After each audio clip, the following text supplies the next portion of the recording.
Hello, that was great. Next up, we have a panel titled Playing Defense, the Fight Against Piracy, and we're going to dive into this a little bit deeper. So for this one, we've got a great lineup of speakers from the likes of Big Ten, Octagon, Verimatrix, and Akamai. And leading the conversation is Tony Maroulis over at Ampere Analysis. Tony, please take it away. Hi, thank you for joining, first of all. Good afternoon, everyone. I'd like to welcome my panelists. So just to give a bit more of an introduction for everyone, we have Mark Barron, who's a Principal Solutions Engineer from Akamai Technologies. We've got Adam Newman, the Chief of Staff for Strategy and Operations and Deputy General Counsel at the Big Ten Conference. Yep, we got Lou Bolden, who's the Chief Revenue Officer at Verimatrix. And we have William Mao, who's a Vice President of Global Media Rights Consulting at Octagon. So please do send in your questions via the Q&A box on the left-hand side, as we've got a very knowledgeable panel here, so do definitely make use of that. So to start, it's always good to get an idea of, I suppose, the scale of the issue at a macro level. So given the generally covert nature of piracy as a whole, that's always challenging to pin down, as has been outlined to some extent with Lau.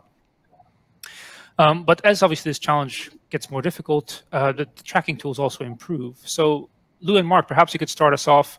How much of an understanding do we actually have around the size of piracy? Mark, do you want to go first, maybe? Sure. Yeah, so in the past 3 or 4 years, I've been on a Tiger team at Akamai for piracy, focusing on piracy specifically for our broadcast customers. And it gives us a pretty large lens to look at a lot of different customers of ours that are affected by piracy. And one of the things that I've learned in that time is that piracy is a very underestimated problem. It's out there a lot more prevalent than people actually expect. We do analysis for customers on a regular basis that we call it seeing how leaky their boat is. And so a lot of our customers come to us and say, hey, we've got DRM in place, we've got that in place, we've got token auth in place. And we do this analysis and we uncover some things that they really didn't anticipate. A lot of the VPN proxy issues are the most recent. So I think the problem is larger than we expect. And I think it's a lot to do with the fan base of sports content, just knowing that there are ways to get their content regardless of whether the rights are there or not. So I would say piracy is easy out there for the ones who are consuming piracy. And that's what we have to kind of probably work on. But Lou, I'm interested to hear your perspective as well. Yeah, thanks. I think you're exactly correct, Mark. I've got a couple of figures. In 2019, the U.S. Chamber of Commerce reported between 29 and 71 billion lost to piracy, and that was before the pandemic. As you can see, as Mark said, it's really underestimated how much it really can impact the TV and film industry.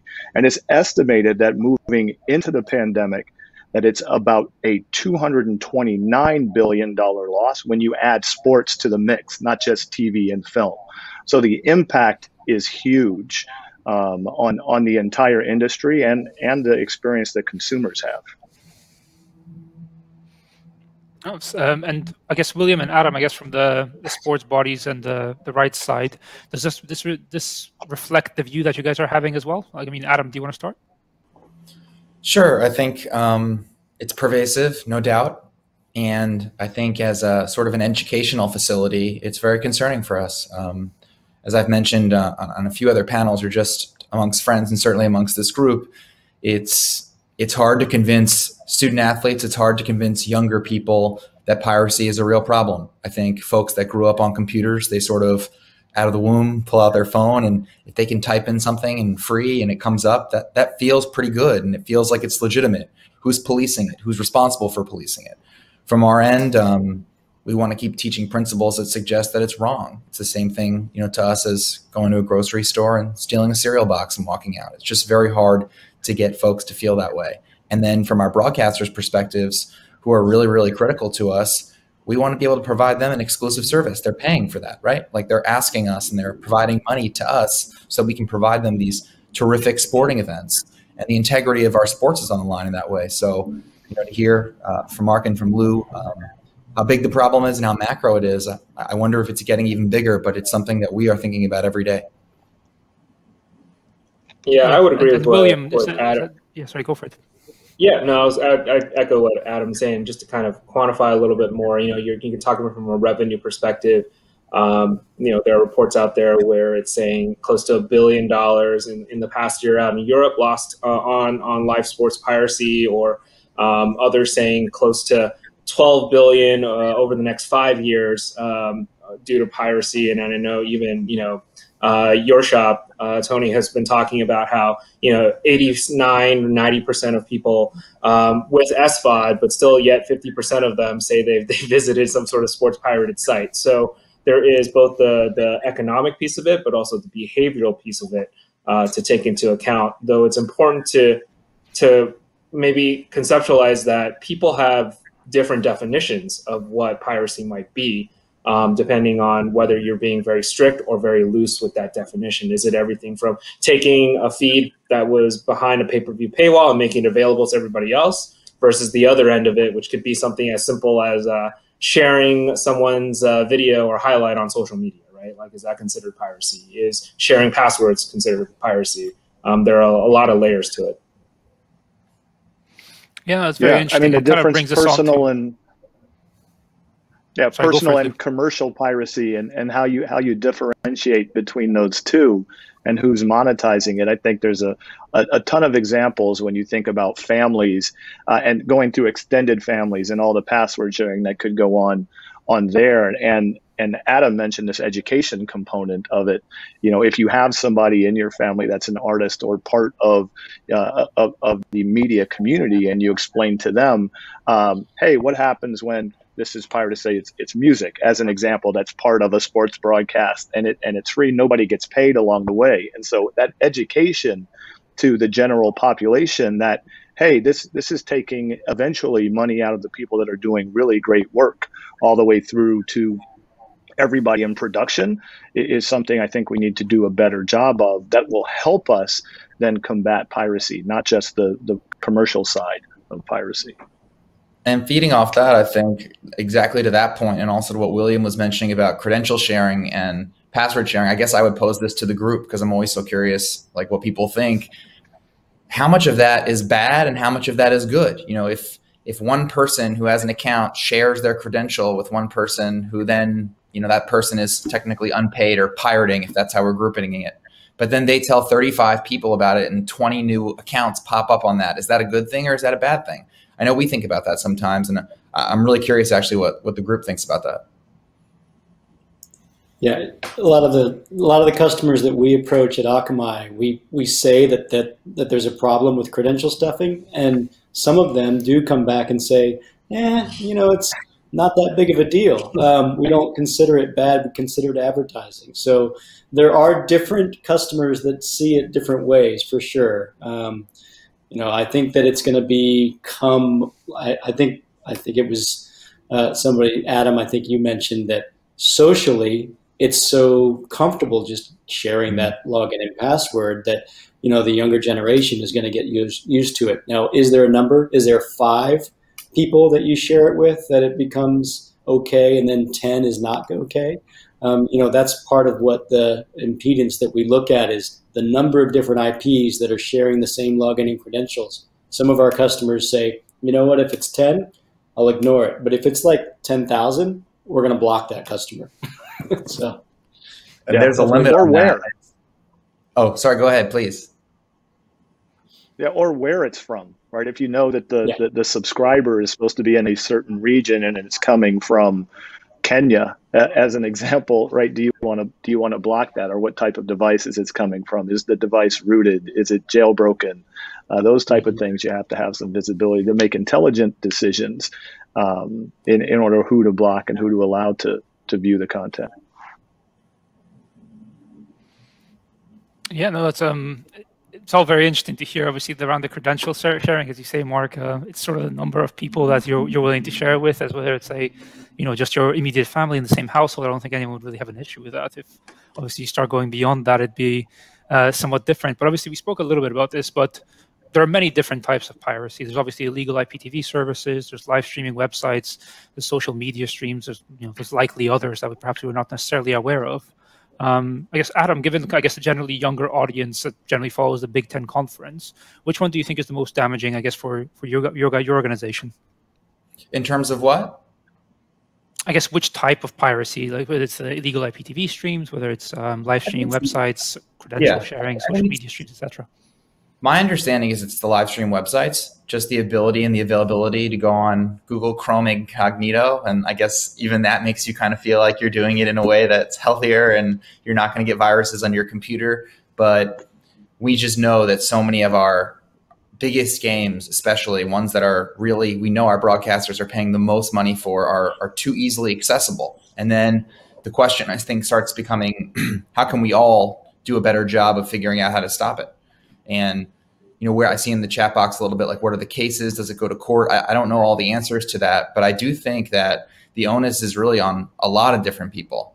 One, it's on the humans that are pirating. So I think they sometimes get left out. It's like, oh, it's on the job of the police to police everybody. But really, on the offenders, we have to do better education, and we have to sort of instill in them that it's not okay.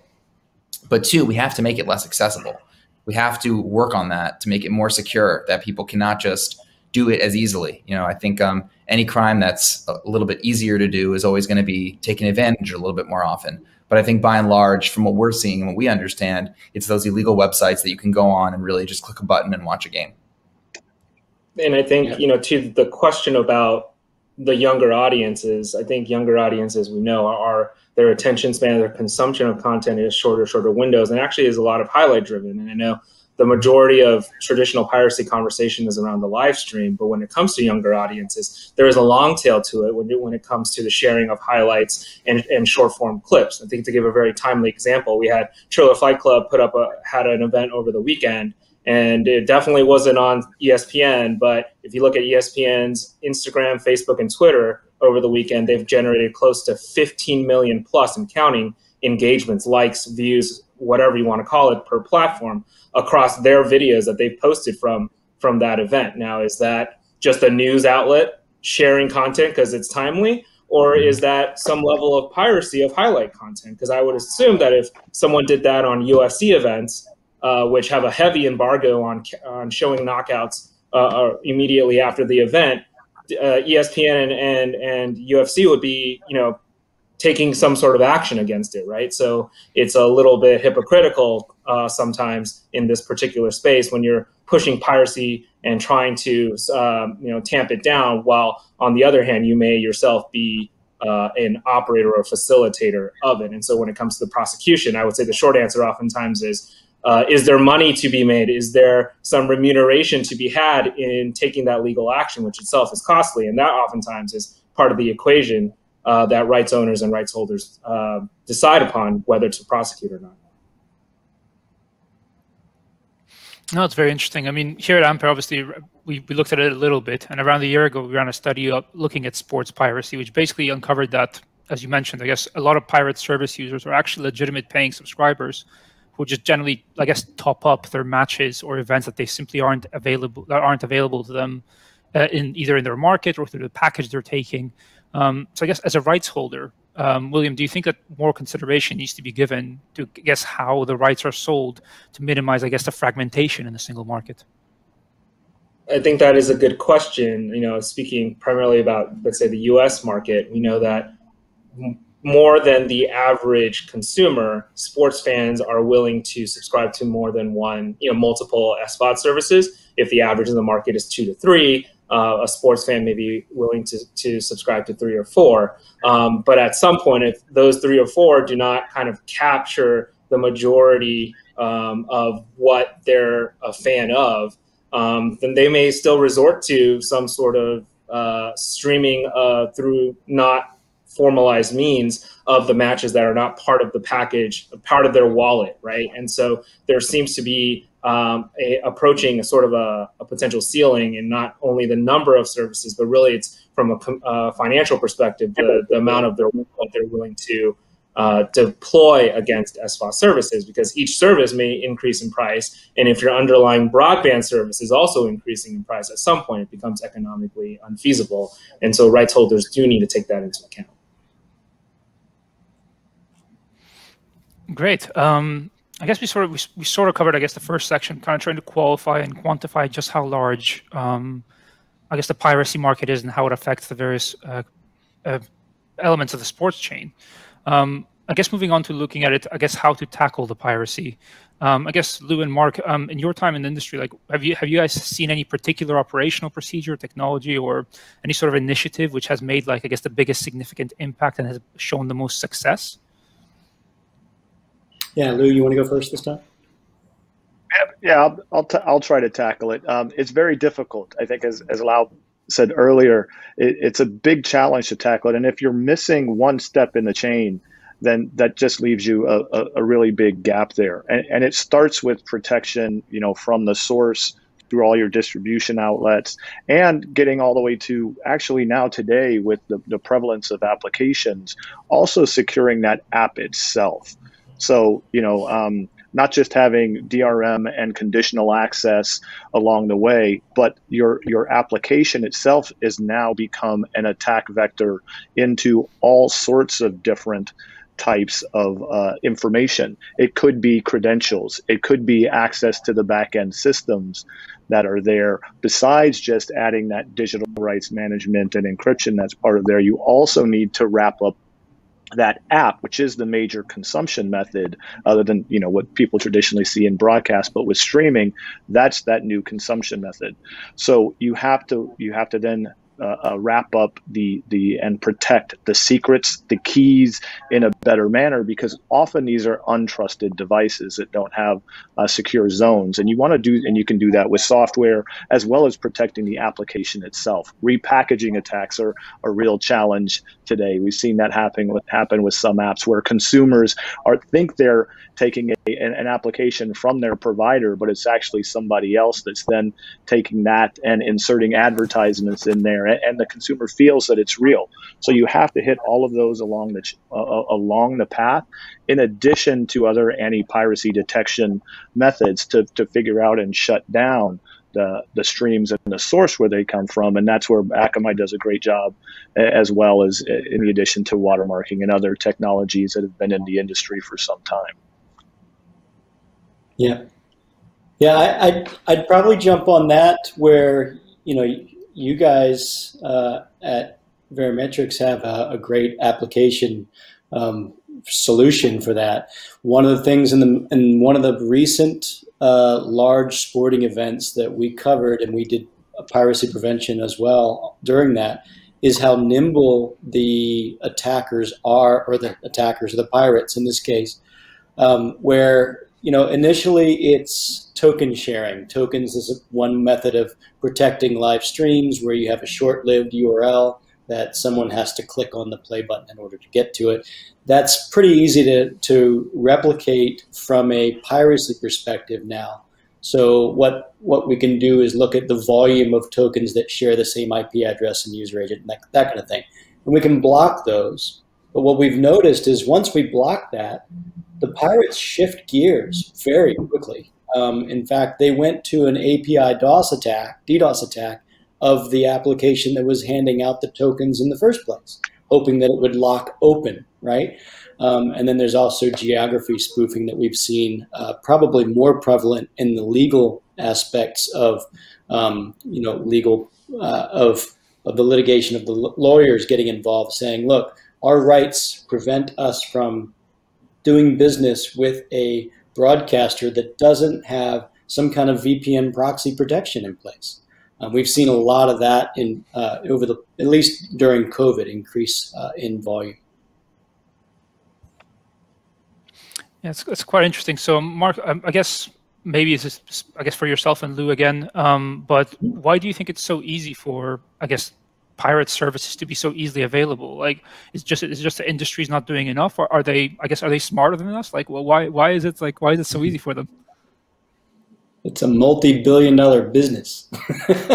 So if you want to see your favorite sports team, or NBA or NCAA top 10, all you have to do is Google how to watch my favorite team, and you'll see a list of all these services that are available, similar to like Pirate Bay, but all knockoffs of that. So you can go and you can subscribe to a season for a lot less a lot less money than your local region offers. For example, you can go and use a VPN proxy to see or subscribe to whatever OTT service that you want for a lot less money than what your local area is. That's what the VPN proxy part is, and also geo blocking and things like that. But yeah, it's easy, and I think, as Adam said, is one of the best things that the broadcasters can do is just make it less easy. Just a simple thing like add token auth, or add a login and password, or add the ability, or the fact that you have to add some kind of CAPTCHA or before you get into a stream. Anything like that prevents the simple way of getting content will improve the industry, I believe. The bad guys are always going to find a way. And at the same time, you want to try to make it easy for your consumer as well. So something that makes it difficult for the pirates, but also easy to consume, which is an interesting balance with CAPTCHAs and QR codes and biometrics, and how you implement those are really important. You asked about why it's so challenging. Well, the pirates don't have the cost also, right, of the content, and so they're pretty nimble in how they can bounce around. And with the advent of the cloud, that's also a challenge.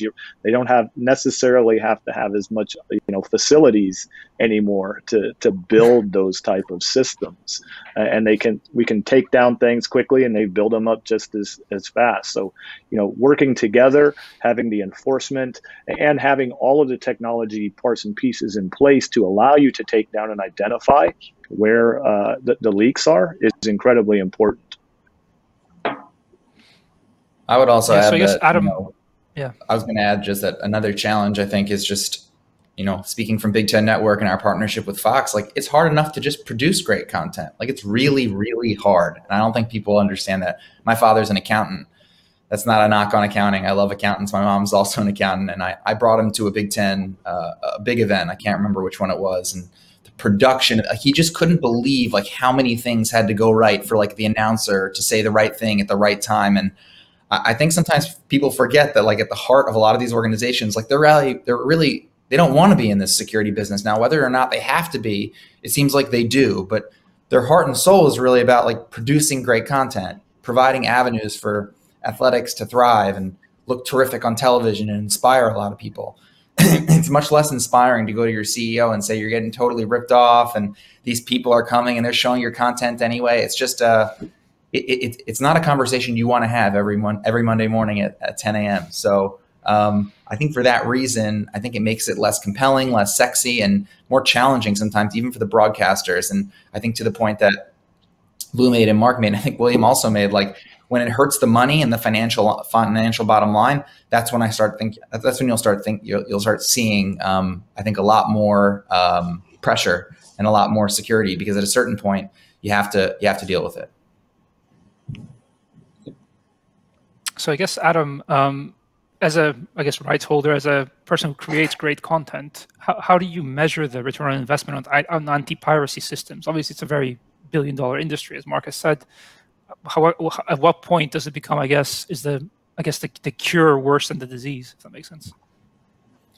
I think that's exactly what I think Lou was mentioning when he said also, like, creating, whether it's for the consumer, you want to make the consumer really easy, but you also don't want to allow piracy to happen. I think for us, we're looking at, things like subscribers, things like likes, things like mentions, whether it's on Twitter, whether it's on our network. And, BTN has an app, for example, called BTN Plus. And I do think that if there came a point where it felt like those numbers were drastically reduced as a result of people being able to take it from other places, I think that would probably get our attention. But before that, I think it's hard. So I know that we are doing our best to find those metrics, but it's so pervasive. it's cancerous in a way. And I don't know that we have all the answers right now. We're sort of in the industry, hearing about it in meetings, speaking about it on panels, trying to hear what other organizations are doing. But I don't know that we have a tried and tested proof to show, how much it's hurting and how much it's helping. But I think if the reduction in attention from our viewership started to reach a level where it felt like it had nothing to do with content and everything to do with theft, I think that would probably get people's attention. And then maybe, to my point, maybe Monday mornings would be much more exciting to talk about things like piracy because we'd have to. Yeah. And there's really like, new distribution methods for the content owners. Previously, you look at the models that where the revenue has come from for years and years and years, and those aren't going away with your broadcasters and your cable network partners around the world. And going direct to consumer is a really, really big change that's just been accelerated by COVID, right? You have to find ways to reach your customers. And so taking into account and thinking about security when a lot of times previously your partners and distributors had to take care of it, it's a shift as well. Yeah. No, so it's very interesting to hear. So I guess moving on to the final section, looking at the future of piracy and what can actually be done. I guess William, from my perspective, I've heard broadcasters such as BN, for example, saying that basically due to the scale of piracy, rights, basically securing exclusive rights is just not possible, or it can't be promised by them. So do you think that broadcasters, do you think that broadcasters basically can use this as leverage to lower the fees that they're paying for all these top tier sports events? Yeah, I mean, you brought up BN already and what they've been saying very publicly from their CEO on down about what's particularly been going on in the Middle East region with the whole BLQ situation. And they've made it very clear. They said, look, we believe that piracy has eroded the market in that region to a point where either we're not going to renew certain rights or we're not going to pay up, or we're not going to pay at least the same amount of rights fees. And so getting back to the core economics piece of it that Adam just mentioned, if you're starting to hear that from the buying market, what are you going to do, right? There's the different actors in the market that all have to kind of coordinate to try to tackle the problem. And it really depends on who's, from a technology perspective, who is producing the feed, because that is the easiest first port of call to work with as a tech provider, I'm assuming, to help tamp down their problem. Who's producing the feed? Where can I get a signal? Or can I use that as a fingerprint to go try to find matches in the marketplace? But at the other hand, perhaps this will spurn new terms within broadcast agreements, whereby if someone's going to pay you $100 million, $10 million, whatever it may be per year for your rights, maybe you have to jointly agree to some percentage of that fee going towards the hiring of digital rights management services. And it's not just on the rights holder, but also on the broadcaster working together to try to identify and curtail that particular activity, because again, it will depend on where the feed is, where you can find the source material to go try to find matches in the marketplace, regardless of what app, what platform, or what service you're talking about. Yeah. No, I mean, I guess from Adam, from your perspective as a rights, seller of rights, is that something that you guys have to basically push back on? Is that obviously William mentioned that it's happening in the Middle East? Is that something that's happening, I guess, closer to home, like in the US and Europe? Have you seen anything like that? We haven't yet. I mean, I think it's discussed, but nothing really that's taken shape in a form that would require us to go that way. And I think it's important also just to recognize, there are ways to at least try to tackle it in the most obvious places, right? I think I read a statistic somewhere where I think 70+% of people who are looking to pirate content go search for it on YouTube, right? And so if you're doing that, maybe one place you should do as a rights holder or as a broadcaster is use YouTube's Content ID technology to try to fingerprint that content and try to action against it as the rights holder.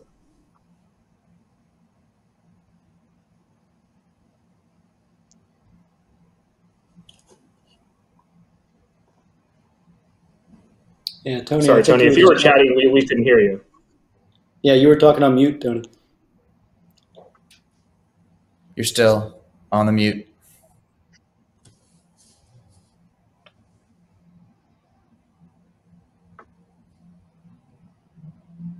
All right. We've lost Tony's audio.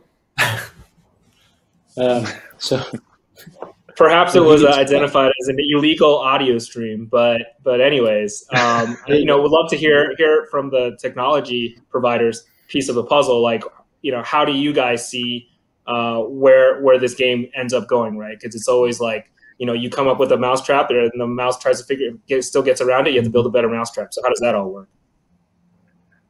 Yeah, I think there are some real options here. Moving into streaming actually can provide some additional layers of security if you look at just the entire chain of content distribution, right? In the traditional chain, there are a lot of steps along the way, right? Your content, Big Ten will go to a broadcaster. That broadcaster then sends the content to a cable company who distributes it. And each step along that way, and many of them are also putting the content into a streaming format as well. There is the possibility using the technology in companies like Akamai to only do that content processing once, but deliver it to all of the end consumers and request keys as their really keys and DRM and all the other security measures so that you can get rid of those air gaps. And so it's actually coming from the source. And every time you remove an air gap or another distribution point, then you get a little bit more secure. And that can be done with live. It can be done with any of the SVOD content as well, so that when that request comes in, you can see who it's coming from, which can add additional layers of security. And that doesn't exist in kind of the traditional broadcast world, because everyone's processing the content. So you can add additional layers of control and do some really interesting things from a security standpoint to ensure that you have control of that content, and even taking access away from broadcasters where there's leaks or end users very, very quickly.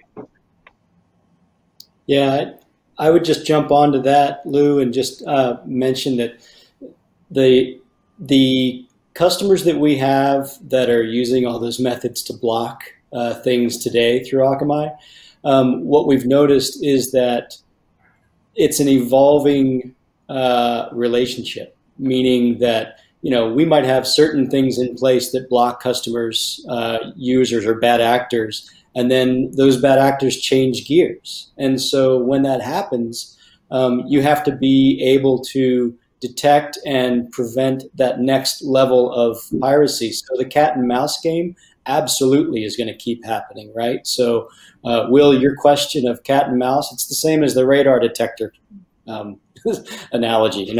Once the radar detectors came out with a radar detector, then the radar detector came out. So we do this same thing back and forth with piracy, but all you can do is layer on with all security solutions. It's all layers of an onion, right? So you make it harder and harder so that the pirates lose interest. They want to go after the easy kills, right? So make it harder and harder on your site, and then they'll go after they'll pirate somebody else. That's what I think. There is one clear differentiation relative to the example you just said. Can you still hear me, or am I gone? Oh, I hear you. All right. Well, what I was saying is there's also differentiation between the people that put up the illegal stream and the people who are seeking it out. Mm-hmm. And I would say that definitely there might be a bad actor involvement in the people who are putting up the stream, but the people who are seeking it out, searching for it on social media or YouTube or wherever, it's hard to, I'm in no way advocating for them, but it is important to recognize they probably are some sort of fan of yours as a rights holder. They're either a casual fan that doesn't subscribe to your main service but wants to catch some major tentpole event, or they are an avid fan, but for some reason, whether it's the deal you struck in the market, for whatever reason, they can't access it as easily. And so again, it's that balance between protecting your content because you've invested to produce it and there is a value to it for both yourself and your broadcaster, but also understanding that, are you unduly doing something that might be making it difficult to be a fan of your sport? And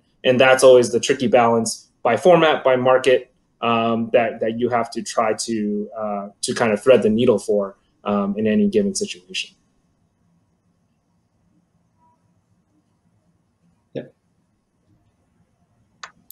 Well, I Can think you hear everybody now? I was not able to. But I think, William, to your point, I remember a while back with Napster, I think that was a big discussion, right? Like, is it a problem with someone who's sharing the music, or is it a problem with someone who's downloading it? And I think at the time, the hope was to just attack the people that were sharing, because of course, if there was no sharing, then even if you sought out something bad, there'd be nothing to find. So I don't know who's the bad actor in both of those issues. I want to say both have their part, but I think that's an interesting distinction. Hi, everybody. I'm going to help host here. We're having a couple connection problems with Tony, obviously. So I thought maybe this would be a really good time to go to the Q&A, because we've got a lot of good questions here. And while we're trying to reconnect Tony, we'll just go through that here. OK, so first question that I actually see here.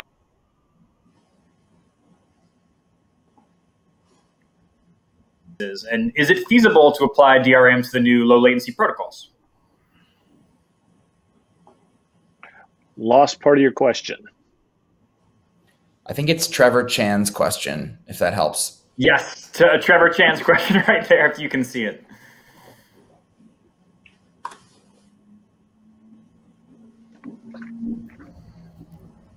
Yes, it is feasible to apply DRM to low latency stream, the CMAF, low latency, HLS, WebRTC.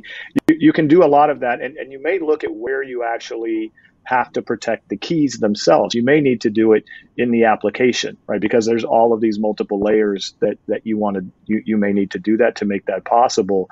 I'm not the super technical person, but I know that we're currently working to apply DRM and to provide additional protection within the applications themselves for low latency streams.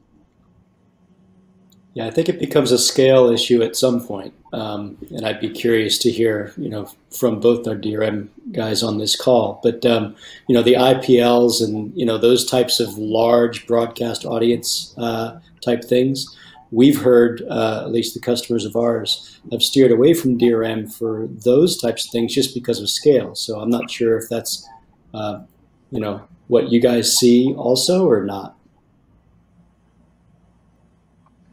So, okay, great. So from a scale perspective, you have to be prepared. You have to be prepared for that. And one of the challenges is the burst, right? Of course, that's really where the scale comes in.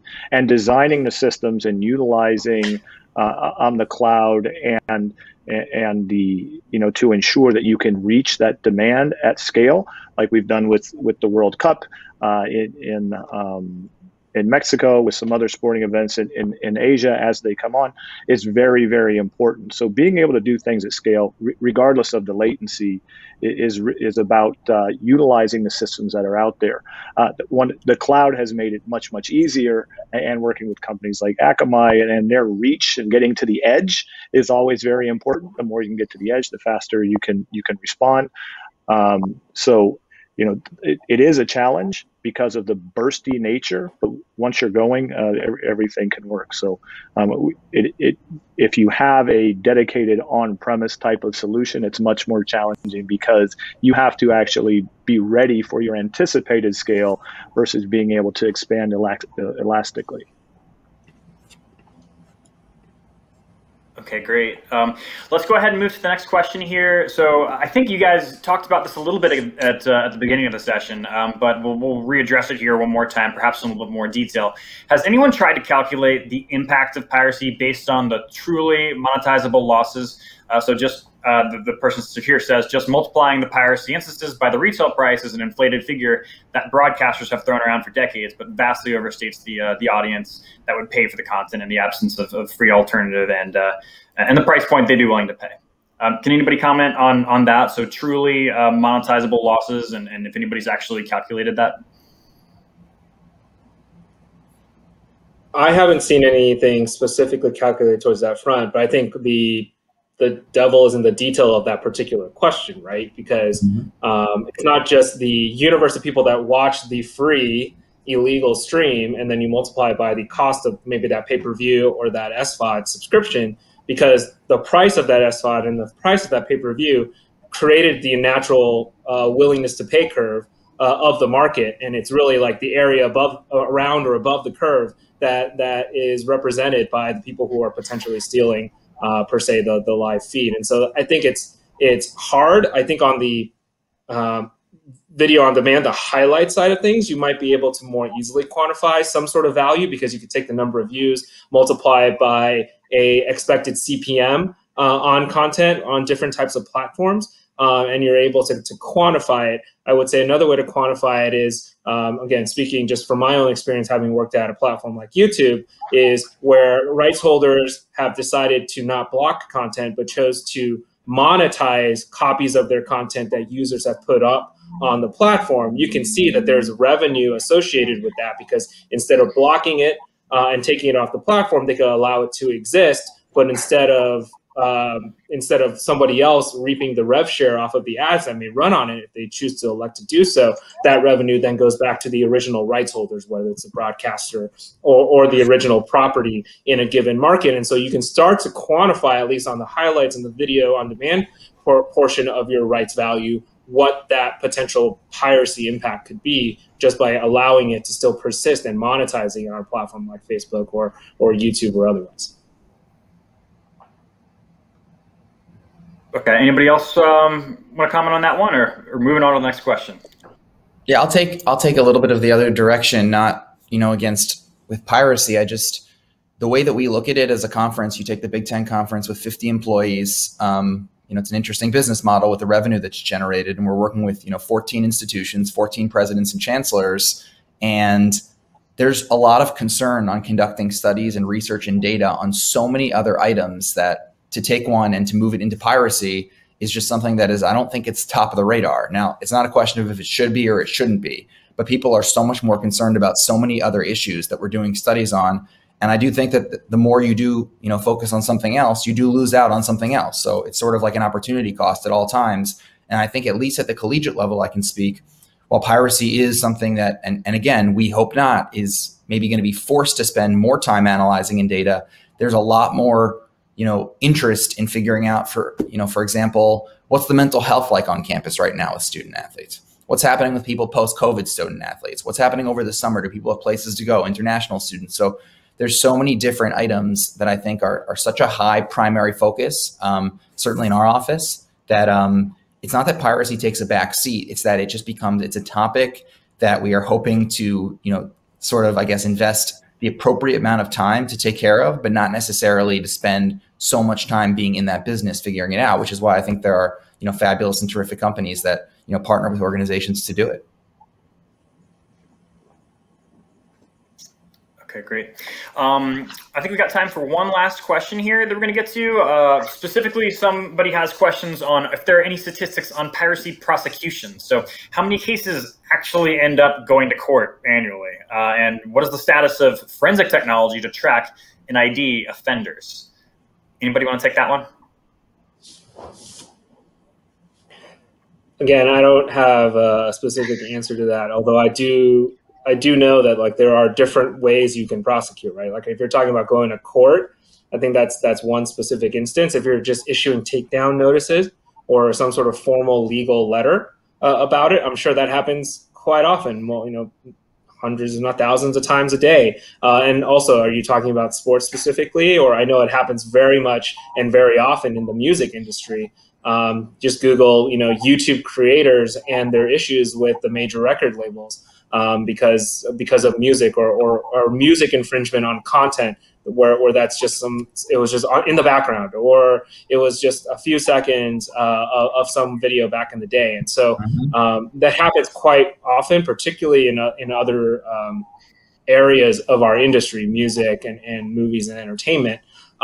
So I expect that if you count that kind of volume, takedowns and legal notices, it's very, very high. And I think looking at the last part of that particular question around forensic technology, there are a lot of providers out in the marketplace, a lot of the major platforms, Facebook, YouTube, Dailymotion, Vimeo, they all have some sort of copyright management technology where you can fingerprint, you can provide a fingerprint of your content, whether live or on demand, and then you can use that to try to find matches on that platform or service that you could then action, right, depending on duration or territory or whoever owns it in a particular marketplace. And Of course, there are providers in the marketplace that help you either operate those tools that exist on those platforms, or they themselves have proprietary technology that allows you to do that. I think a major example would be, Broadband TV out of Canada, which just IPO'd last year. I mean, they were generating close to $35 to $40 million, I believe, just using based on their Content ID related copyright management technology platform and service. And if it's generating that much revenue, think about how much it's providing in terms of value to clients, which they work with on a daily basis.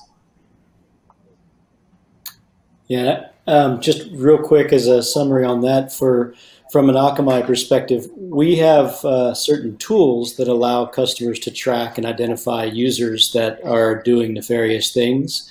We don't go after and prosecute people, but we can provide the data that they can then provide to the authorities. So we don't hold any PII information that tracks down an individual user to a specific or a session to a user, but we have the ability to give that ID to a customer that they can then look up on their lookup table who the login was, and they can go after that person. Typically, it's, hey, we think that your login and password has been compromised. You should change it within a week, otherwise we'll take down your subscription. That's the typical response that we see. Okay, great. Well, I think that is all the time that we have for these sessions. I first off want to thank all of our great speakers for participating this afternoon, and all of our sponsors for supporting. Next up, we have our growth and monetization session block. You will be redirected over momentarily. We've got a great lineup of more speakers from Roku, Fight TV, Overtime, and a bunch of others. But first up, we're going to be having a keynote on the evolving demographics of sports fans from Alexios Dimitriopoulos at Ampere Analysis. Stay tuned. We'll be there shortly.